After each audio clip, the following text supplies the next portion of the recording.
नमस्कार दोस्तों, मैं नितिन पोताड़े मुंबई से। आज हम एडवांस ऑप्शंस के बारे में जानकारी लेंगे और उसी में सबसे पहला वीडियो मैं आपको प्रस्तुत कर रहा हूं। दोस्तों, शेयर मार्केट में तेजी और मंदी का दौर रहना आम बात है, लेकिन जो सिर्फ खरीदना जानते हैं उनके लिए मंदी में बहुत नुकसान होता है या वो कुछ नहीं कर सकते। लेकिन यदि आप डेरिवेटिव सेगमेंट में फ्यूचर एंड ऑप्शंस की जानकारी रखेंगे तो मंदी में भी आप ट्रेड कर सकते हो और आपको प्रॉफिट बन सकता है। इसमें मैं आपको बताना चाहूंगा कि मैं किसी भी तरह से आप डेरिवेटिव्स में काम करो यह नहीं बता रहा हूं, लेकिन यदि आप डेरिवेटिव्स में काम करना है तो क्या आपको सावधानी बरतनी होगी या आपको कहां पे कंट्रोल रखना होगा, यह जानने के लिए मेरी यह वीडियो की सीरीज पूरी देख लीजिए और उसके आप खुद के नोट्स बनाइए। ठीक है। और क्या होता है कि बहुत सारे लोग सिर्फ कैश मार्केट में काम करना पसंद करते हैं और उसमें भी सिर्फ बाइंग करते हैं। इसका मतलब जब सेलिंग की ट्रेंड शुरू हो जाता है या बेरिश ट्रेंड शुरू हो जाता है, मंदी होती है, तो वो कुछ नहीं कर पाते। तो उनको भी शायद इसमें से अच्छी जानकारी मिल पाएगी। और मैं बताना चाहूंगा ये एडवांस ऑप्शंस के पहले मैंने बेसिक ऑप्शंस में 2 वीडियो बनाए हुए हैं और एक एडवांस ऑप्शंस में एबनॉर्मल ऑप्शंस ढूंढने के लिए एक मैंने फाइल बनाई है, वो भी आप देख सकते हैं। यानी आप यदि कुछ भी नहीं जानते हैं तो बेसिक ऑप्शंस में जो मैंने वीडियो बनाई है वो देख लीजिए, और जो ऑप्शंस जानते हैं उनके लिए एबनॉर्मल ऑप्शंस कैसे ढूंढ सकते हैं एनएससी के डेटा से, वह मैंने एक फाइल बनाई है, उसका भी आप इस्तेमाल कर सकते हैं। तो आज अब हम लोग जानते हैं कि एडवांस ऑप्शंस क्या है।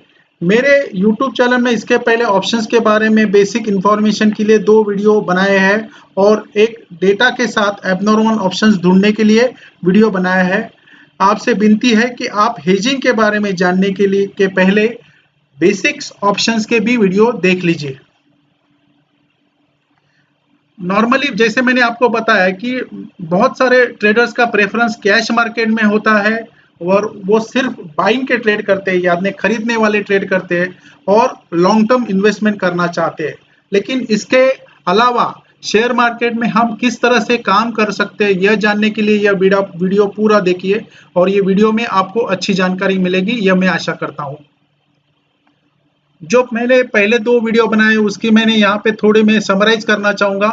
उसमें लॉन्ग ऑप्शंस यदि आप करना चाहते हो तो उसमें आपको लो इन्वेस्टमेंट, यानी जो शॉर्ट ऑप्शंस में इन्वेस्टमेंट लगता है उसके कंपैरिजन में आपको इन्वेस्टमेंट लो होती है, कम होती है। इसके लिए लो इन्वेस्टमेंट। यहाँ पर अनलिमिटेड प्रॉफिट की आप गुंजाइश हो सकती है, आप इसमें एक्सपेक्ट कर सकते हो। अनलिमिटेड यानी बहुत बड़ा प्रॉफिट मिल सकता है और जो भी लॉस होगा वो आपको लिमिटेड होगा। लिमिटेड लॉस क्या है, अनलिमिटेड प्रॉफिट क्या है, वो सब आपको जानकारी बेसिक ऑप्शंस के मेरे वीडियो में मिलेगी। उसी तरह से जो शॉर्ट ऑप्शंस करते हैं उनको कंपैरेटिवली हाई इन्वेस्टमेंट करना पड़ता है कंपेयर टू जो लॉन्ग ऑप्शंस के हिसाब से, और यहाँ पर लिमिटेड प्रॉफिट है और अनलिमिटेड लॉस होने की गुंजाइश है। तो यह यदि आप इसमें आप देखेंगे कि लॉन्ग ऑप्शंस में सभी अच्छी बातें हैं, कम पैसा लग रहा है, बहुत सारा प्रॉफिट है, लॉस भी कम होने वाला है। लेकिन शॉर्ट ऑप्शन में इन्वेस्टमेंट भी ज़्यादा है, प्रॉफिट भी कम होने वाला है और लॉस भी ज़्यादा होने की गुंजाइश है। तो लोग बोलेंगे तो ऐसा है तो लॉन्ग ऑप्शंस में करेंगे।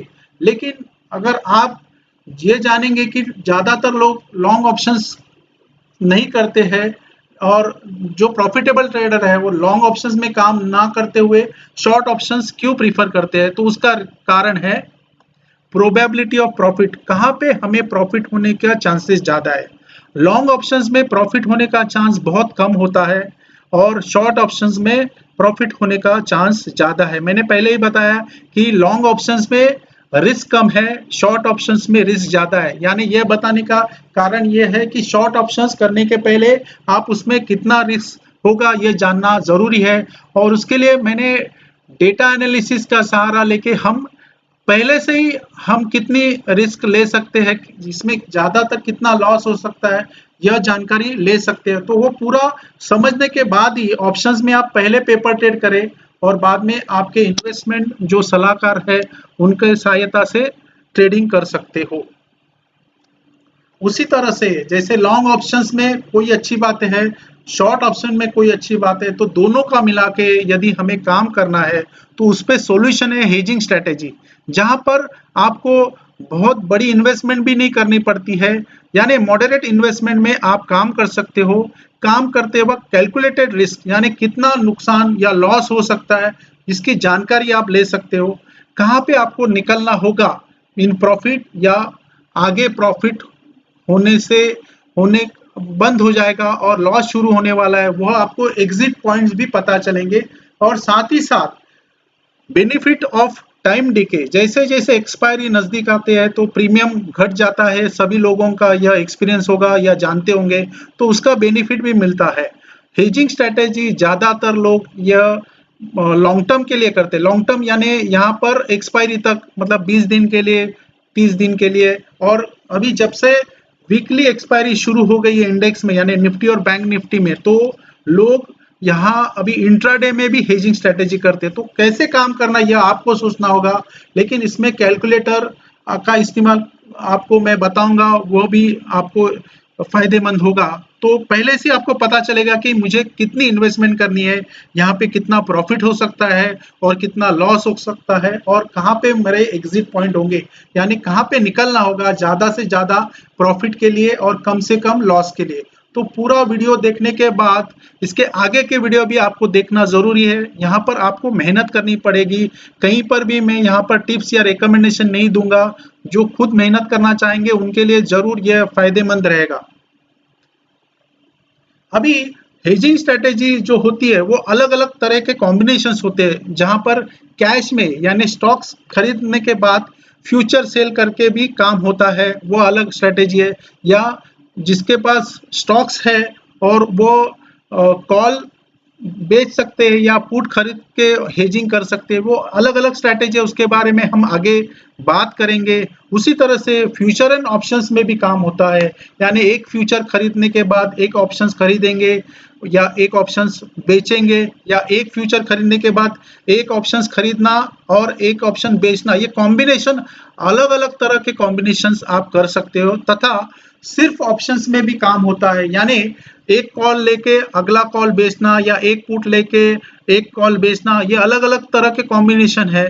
तो यह कॉम्बिनेशन मतलब आप यदि जानने चाहोगे तो एक स्पेसिफिक नाम दिए हुए हैं हेजिंग स्ट्रेटेजी के लिए, लेकिन उसके अलावा आप 100 ऑफ हेजिंग स्ट्रेटेजी बना सकते हो। लेकिन इसके लिए कैलकुलेटर का इस्तेमाल करना बहुत जरूरी है, जो फ्रीली अवेलेबल पहले से मेरी फाइल आपको मिली होगी। अगर जिनके पास नहीं है तो वो मुझे लिख सकते हैं कमेंट बॉक्स में अपना मेल आईडी, तो मैं उनको वो कैलकुलेटर भेज दूंगा। और उसके बाद गूगल स्प्रेडशीट में भी मैं बना रहा हूँ, जहां पर आप एट अ टाइम अपना जो पोजीशन डाल के कितना प्रॉफिट होगा कितना लॉस होगा वो जान सकते हो।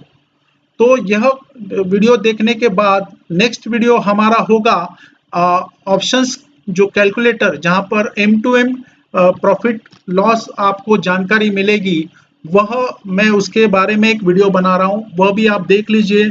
जहां पर आपको देखिए यहाँ पर प्रीमियम कैलकुलेशंस बिफोर एक्सपायरी जानना बहुत मुश्किल होता है, उसके लिए अलग अलग आपको बातों का ध्यान रखना पड़ता है, जैसे कितने दिन के बाद एक्सपायरी है, मतलब टाइम पीरियड फॉर एक्सपायरी, तथा वोलेटिलिटी क्या है, रेट ऑफ इन्वेस्टमेंट क्या है, अभी फिलहाल प्रीमियम क्या चल रहा है, ये सब बातें ध्यान रखनी पड़ती है। लेकिन एक्सपायरी में यह सभी बातें या शांत या साइलेंट हो जाती है, और हम एक्सपायरी में ऑप्शंस की प्राइस क्या हो सकती है, जीरो होगी या उसमें प्रीमियम होगा, यह जानना पॉसिबल होता है। जैसे ओटीएम और एटीएम स्ट्राइक प्राइस वाले कॉल और पुट ऑप्शंस ये जीरो बन जाते हैं, और आईटीएम कॉल और पुट में प्रीमियम होता है, तो वह कैलकुलेट आपको करना पॉसिबल है। फिर वो कॉम्बिनेशंस यानी एक बाय एक सेल यानी एक प्लस एक माइनस करने के बाद उसका कैसे आप इस्तेमाल कर सकती है, यह पूरी जानकारी मिल सकती है। और मैं आपको बताना चाहूँगा कि यह वीडियो आप पूरी देखने के लिए मैं आपका धन्यवाद करूँगा। मेरा वीडियो आप अपने दोस्तों के साथ अलग अलग व्हाट्सएप ग्रुप में भी शेयर करिए, तथा मेरा YouTube चैनल आप सब्सक्राइब करिए और बेल आइकॉन हिट करें तथा यह वीडियो आप अपने दोस्तों के साथ जरूर शेयर करें। धन्यवाद।